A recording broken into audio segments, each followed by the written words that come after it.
urib ketgan qizni kutyapmiz. Qani? Ahad Qayum bilan otpusga ketdimi yana? Nimada yashab yuruvdi, nima edi? Ofisda yashab yuruvdi Ahad Qayum bilan xotin bo'lishib. Qani endi u qiz? Nimaga xotin bo'lib yashashga, voyaga yetma, xotin bo'lib yashashga voyaga yetgan, urib ketsa voyaga yetmagan bo'ladi. Qani u qiz? Qani kechirim so'ragani? Qani videosini ko'rmayapmiz necha kundan beri. Ozdopa молодец. Вот правильно ish qildi. Kechadan beri aytdim Ozdopaga. Juda ham правильно ish qildi. Оскорблять. Самое интересное, вот просто u yerda bo'lmagan Ozod opa kelib, kechirim so'rab, uzr so'rab, u qizni oldida o'tirib, hamma yo'qni bo'yniga olib, men mayli yordam beraman dedi, lekin pul yig'ilib bo'ldi. Endi birov bu yerda yordam kerak bo'lib qolsa, so'raymiz Ozod opadan, lekin ammo qizlardan mana to'planib hozir bitta savol berishyapti.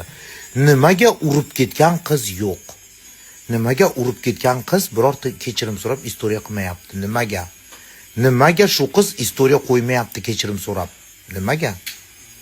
Shu savolga hamma javob ola olmayapti. Nimaga jim u haligi Ahad Qayumda o'ynashi nimaga jim o'tiribdi? Ana